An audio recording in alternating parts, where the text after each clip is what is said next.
Hello, welcome to the Freight Buyers Club. I'm Mike King. We're here at London International Shipping Week, where I'm joined by Chris Grieveson, who's the managing partner of Wikborg Rein. We're over in his London offices. Hello, Chris. Welcome. Mike, we're good to be with you. We're going to talk to Chris in a moment, but just a bit of housekeeping. This episode is supported by Ontegos Cloud, who help freight forwarders maximize their profitability. Please do like, subscribe, and follow, so we can continue offering this content for free. Now, Chris, today you've been hosting a panel on the dangers for cargo owners of container shipping fires. Can you tell me how that the main points to take away from this conference if you're a shipper or you're a forwarder? Well, it's certainly a big problem. We had a lot of statistics today, 500 plus vessel fires in the last 12 months. One, I think, of the most telling things about that is that it's 20% up on the previous 12 months. There's been a number of what you would think of as serious fires involving container ships. Maybe 1-2 years ago, you were seeing the suggestion that was happening every 90 days. Now the frequency's up to every 60 days. So there is a big issue. What is the main cause of that? I think the main cause of that is obviously cargo catching fire. But why does that cargo catch fire? The answer is probably because it's either not what it says it is. So maybe it's not being carried correctly. So heat sensitive cargoes being carried in incorrect places, might be getting heated by bunker tanks or something like that. Other issues are obviously cargoes that are not necessarily being packed correctly, and then the stow is collapsing. That might cause leakage of chemicals. It might cause batteries to all sort of fall in on each other, and then you can start a heating chain, something like that. A misdeclaration, generally, perhaps people putting cargoes on board ships that simply shouldn't be there. Do you mean fraud by that? Well, fraud's is a heavy word for a lawyer, but I mean, it's people trying to avoid paying $100, $200 surcharge on a particular container because most of the big grown-up lines are going to charge you that for bringing DG cargo on board their vessel. And so, yeah, I mean, it is a fraud of sorts, but yeah, it's probably people just trying to cut a corner.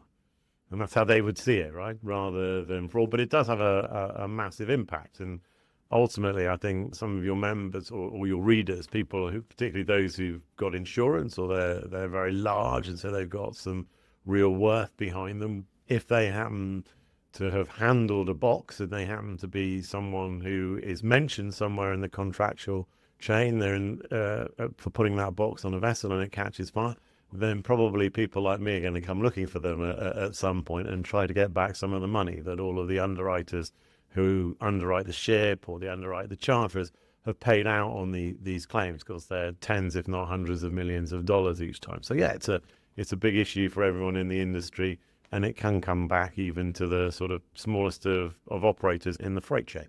Why have these incidents been increasing, though, in frequency? Did you pinpoint that today? Well, I think people pointed towards a lot of potential reasons for that. Whether we know the exact reasons, I'm not entirely sure. I mean, frequency has increased in terms of big incidents. Well, we can see it in terms of all fires as well. So there must be some underlying reason for that. But I suspect one of the reasons for there being more big incidents is just because the size of the ships have got much, much bigger. So if you have a fire and it takes hold of a large vessel, it's going to be much, much more noticeable than on a smaller vessel. There may be other issues as well, which is that, over time, China has become the world's manufacturing workshop. And I have yet to be involved in one of these cases where a box catches fire, where the goods didn't come from China. But then, having said that, most of the boxes that go from the UK back towards the Far East are either empty or they're carrying waste product for recycling that will probably then come back again as new manufactured goods. So price of container freight, as you know, has gone up quite a lot in recent years. Maybe that means that people are trying to cut corners. Maybe there are issues like that in manufacturing. It's not entirely clear, but I think it's the same root causes. And maybe it's just, more volume of shipping and more goods being moved around the planet that means that there are more incidents. I'll come back to who pays exactly and how that affects freight forwarders and shippers, particularly in a second. But the World Shipping Council has launched a cargo screening booking AI tool.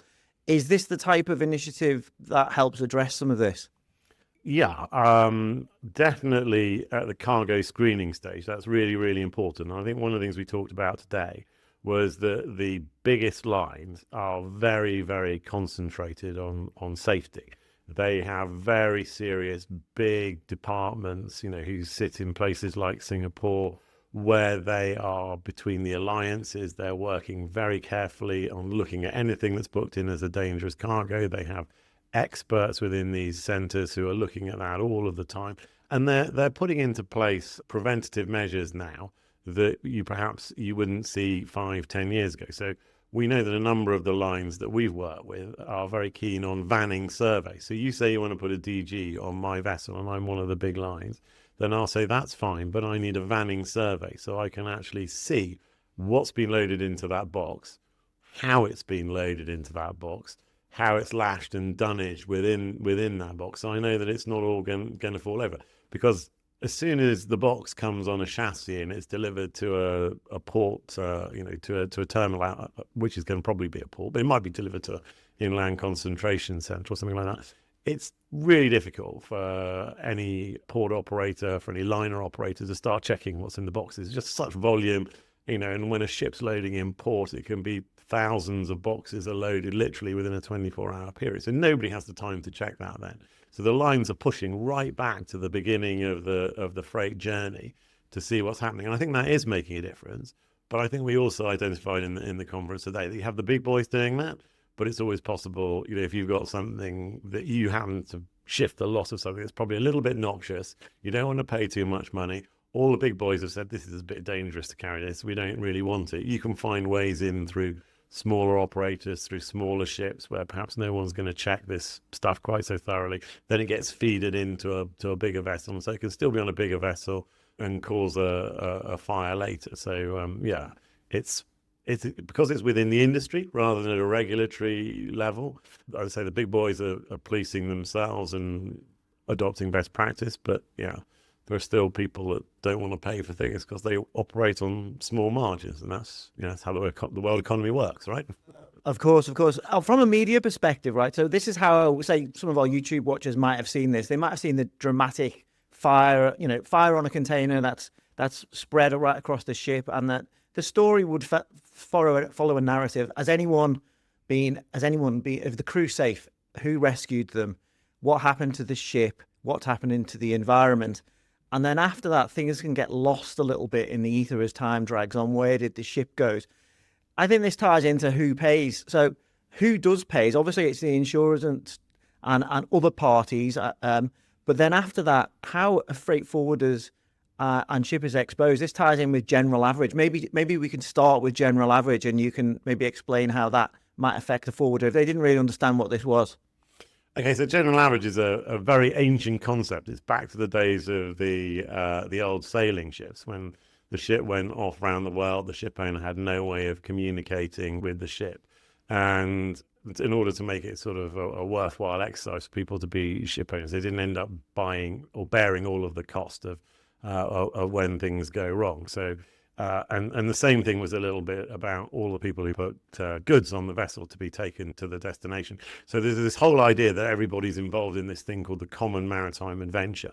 And the idea is that you want to try to get to the end and deliver things. And so if you were on a big old-fashioned sailing ship and somehow or other, you encountered bad weather and you had to cut away one of the masts because it broke, or, and you had to throw away sails or something in order to survive, then that was a general average act. In the same way, if you happen to have a load of cargo on the deck and they needed to jettison cargo over the side of the ship to stop her taking water, then the people who lost their cargo, they will be able to look to everybody else who participated in the voyage, in the maritime adventure, to get back their losses. And that still exists now as a concept. It's much more sophisticated, and you're not really seeing examples of crew trying to climb up on the front of a container ship and try to push boxes off the front to save the vessels. I mean, you can't do that. You'd have to be Hercules to push a container off a ship. But what you do start to see is that when there's been a big casualty, then typically you do declare GA. The ship owner will declare GA.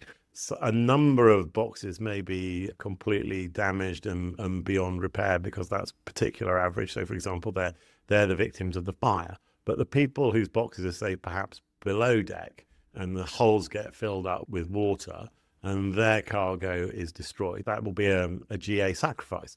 Their cargo has been sacrificed to save the ship. So they may be able to make a claim. But everybody else who's still got sound cargo at the end of the voyage, they will be asked to make a contribution. They'll be asked to put up security. And the ship owner's in a difficult position because if the ship owner allows the cargo to be taken away, then that means that there's never any chance of getting security. So the ship owner has this big problem when the vessel's brought into port eventually, that they need to try and maintain this general average lien over all of these boxes and make sure that they get the security. And we talked about this a little bit today, that not everybody buys cargo insurance. So if I buy cargo insurance, and some of the lines will offer you a product, right? So you don't actually have to I'll just come in there actually, Chris, because TT Club told me that 90% of cargo on some trade lanes, on others it's nowhere near as high as that, but on some up to 90% of cargo might travel without insurance. So that becomes a huge potential risk for these people. Yeah, I'm sure that's right. I mean, we've had some cases recently where cargoes are ultimately going to end up in West African ports or African ports. And it tends to be that a lot of the cargoes that are inside the containers then are quite low value. Not all of them, but quite a lot of them. People seem to ship a lot of second-hand bicycles to Africa, although I suspect that might be sort of second-hand bicycles in inverted commas. There's probably other things in there that they don't want to tell the customs about. There's a lot of cars come from the UK as well, isn't there? A lot of second-hand cars as well, yeah. And I'm not sure that they want to declare those either. They've not strictly got all of the necessary export paperwork, you might say. So I think, you will see cargo that isn't insured. And that's a big problem for the ship owner and for the insurers when you've got a situation where there's been a casualty and you're looking to collect all of this security. Because if you've got cargo insurers for each individual box, then, somebody phones you and you're the owner of the cargo. You want to collect your cargo. You speak to the freight forwarder and you say, well, I want to collect it from the port. And they say, oh, you can't because someone's exercising a GA lien over it. And you say, I have no idea what a GA lien is. What am I supposed to do that? And then they say, well, just talk to your insurer and your insurer will put up the security. That works fine for all those guys. They get their cargo back. Yes, there's a bit of a delay because of the fact that there's been a casualty. But people who haven't put up that kind of security, bought that kind of insurance, they have to put up the security. And some of them, they just walk away. They're not interested, and then they leave you with cargo if you're the ship owner. I mean, we're involved in a case at the moment, public information. There's about 150 boxes were abandoned at the end of the casualty. Nobody put up any security for them, and they've been sent to public auction in Malaysia just to raise contribution towards the GA. And interestingly, it's a bit like these people who buy secret suitcases, from the airlines or something. Some person just come along and bid to buy 150 containers with no idea what's really in them. But they just bought the whole lot en masse, and then they'll see how they can make a profit. Modern day treasure hunting. Absolutely, Mike. So yeah, that's kind of how the GA side of thing works. But you were sort of asking the question about who pays for everything. So damage to the ship is paid for by the hull underwriters.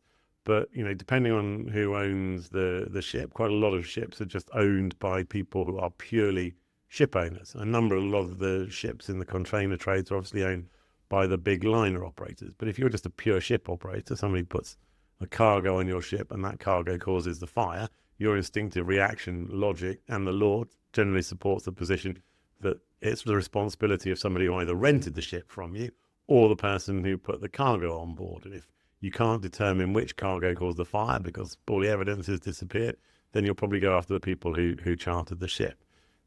When you get to the level of sort of the big operators, your Maersks, your MSCs, all of these kind of guys who are actually owning and operating their ship, they probably aren't using all of the slots for their own boxes, so they may be looking to their slot partners who put the box on to reimburse them, and then that's all insurance funded effectively. So then it's a battle in the names of the ship owners, but basically between different insurance companies to get their money back. And as I say, ultimately, when those guys have worked out who's paying, then they're probably looking to the people who ship the dodgy goods if they can, if they've got a deep pocket, if they think they've got some insurance, to try and make a recovery. So that's who's paying in the first instance. Who's paying at the end of the day? It's probably you and I, right, on the price of the goods, because it's all factored into the cost of an iPhone or the cost of anything, really, because everything comes on a container ship.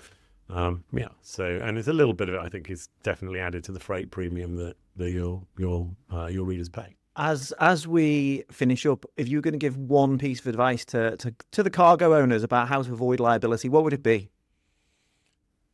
Pack your cargo properly, tell everybody what it is really, and make sure you've got a really good set of records to show that before you send it off to the ship. And get the insurance as well? Definitely buy some insurance. Yeah, then that's a good idea. Then it's not your problem when it's all gone wrong.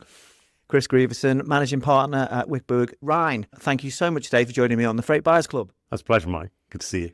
And thanks everyone for listening. As I mentioned earlier, this is supported by Ontegos Cloud. Please do like, follow, and subscribe.